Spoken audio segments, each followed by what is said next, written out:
Hi everyone, welcome to John and Tris Chats. Go and check out the Instagram.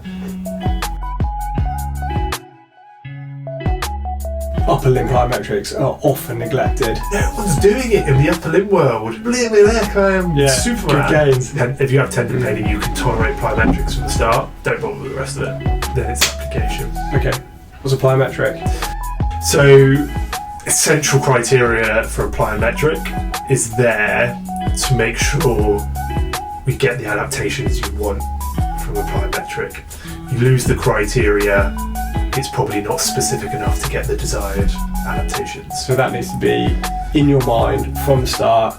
What am I trying to get out of this? Exactly. Who cares, on the grand scheme of an exercise, whether it's classed as a plyometric or a jump or something, whatever.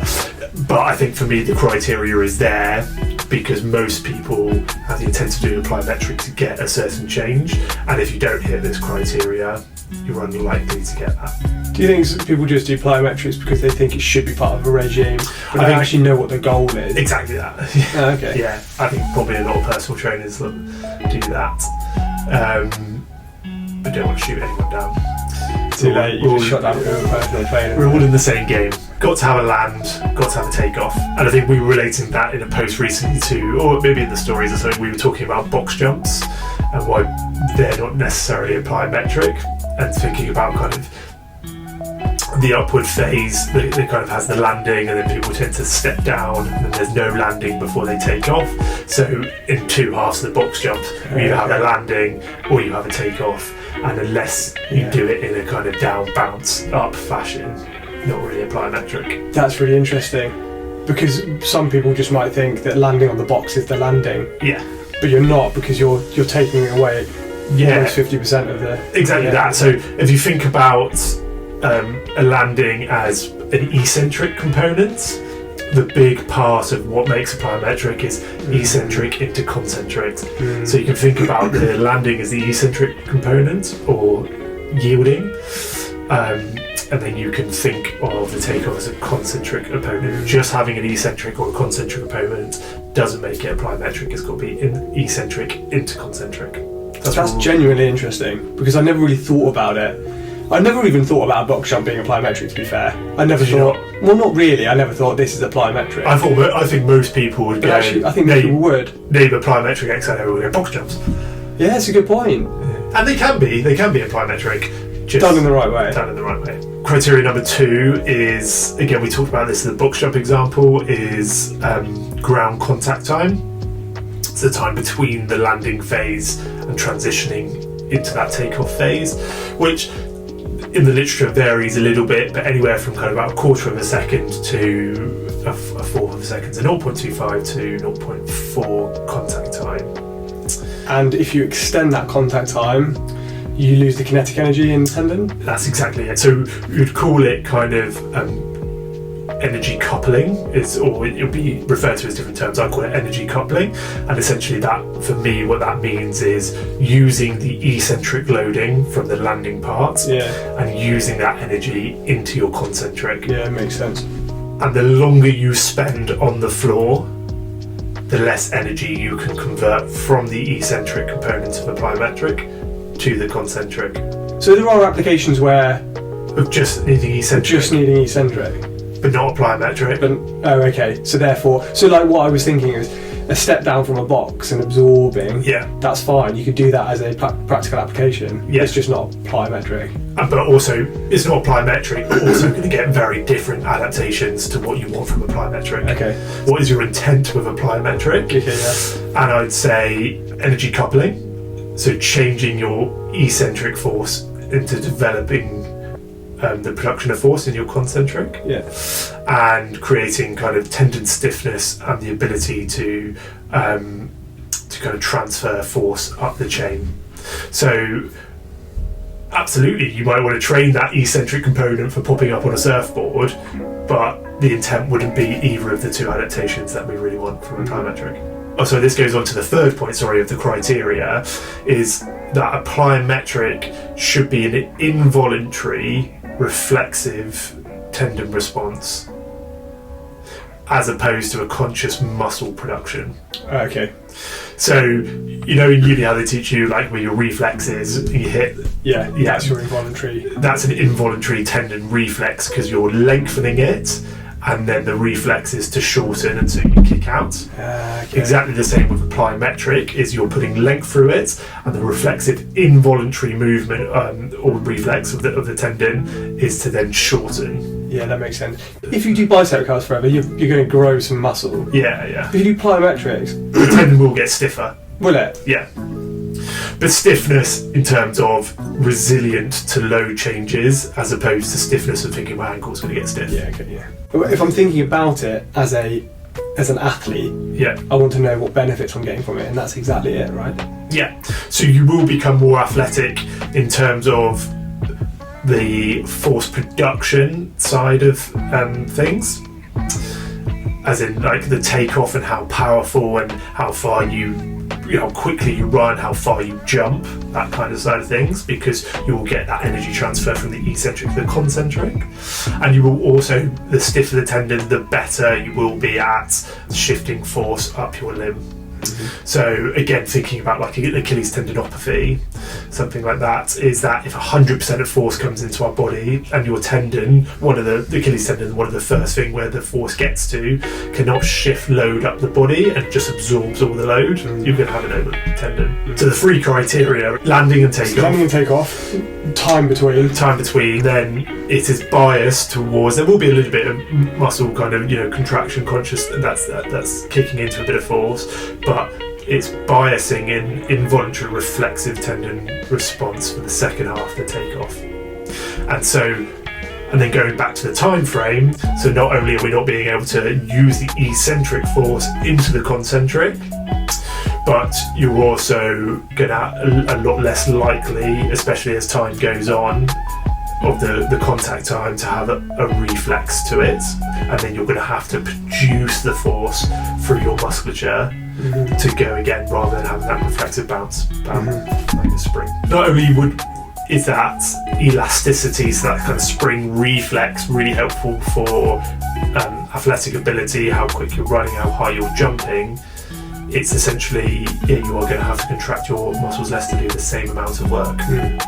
So energy conservation, absolutely. Or you can see it again from a performance side, is you've got more energy in the tank in the last 10% of what you're doing. Yeah. Unfortunately, we know in the literature as well is that your gains in plyometrics, even more so than kind of strength training and such, you will lose them very quickly. Plyometrics are definitely a sensible part of a healthy tendon for performance, for all the reasons we talked about, kind of energy conservation and that kind of stiffness and that springiness to propel you forward. But they've got to be year round. Absolutely, kind of like if someone's in seasonal sports, then you might do 2 or 3 plyometric sessions a week, and then when you're in the height of kind of your sports, you might take it down to 1 and a lot less landings, but you do quickly lose the adaptations that you gain from plyometrics.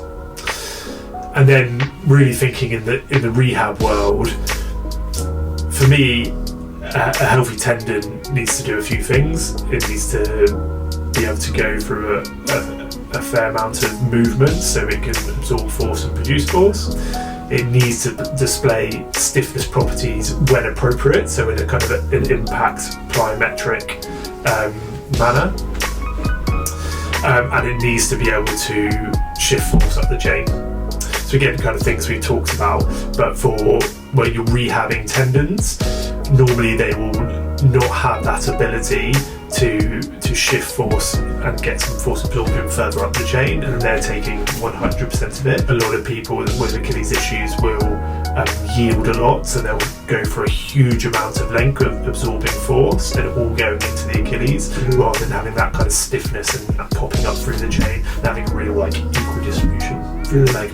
So if we talk a little bit about application, to make sure it hits the criteria of what a plyometric is, I think the other big thing that people like to do is, especially if they're doing things like box jumps or anything involving height, is they like to have a really high box, and actually that's when they aren't being specific to the properties you want. So if we're trying to get a stiff tendon, decrease our time on the floor. As we land, we want some range of movement to absorb force, but choose a height or whatever intensity variable you're using that you are minimising your time on the floor. You're not having to spend ages absorbing the force and then kind of pushing back up like a squat jump kind of thing. You don't want your bum go all the way down because you're just spending huge amounts of time on the floor, taking in all of that force and then not using that kind of reflexive stiff property. And then the other big thing to talk about, I guess, is kind of the programming of it, which is normally talked about in the literature in terms of like number of landings you would do. It is really like how long you've been doing plyos for and how well conditioned you are to them. But I think starting anything, about 100 landings for a session, a couple of times a week is probably a good place to start. In a healthy tendon, you might need to reduce that if someone's getting a lot of pain. And again, a little bit of a sidetrack, but I think everything in tendon rehab that you're doing is to get entry to plyometrics. Okay, that's the gold standard. For me, it's the gold standard. Yeah, that's where you want to be. Absolutely. Plyometrics are what's going to fix, quote unquote, your tendon. Everything that comes before that, like isotonic, isolated strengthening or mobility work to get things moving, allow you to start a plyometric program.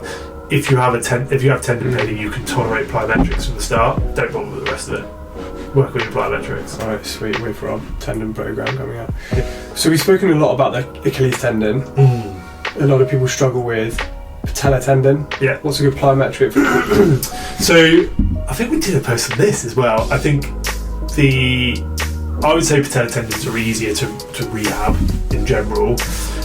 They're pretty linear, the patellar tendons. If you look at the fibres, they are straight lines down. Yeah. And therefore, if you try and treat related to the kind of structure or something it likes up and down, it likes flexion, extension, and therefore you have some heavy leg presses, you use some plyometrics that are kind of straight up and down, tend to do pretty well pretty quickly.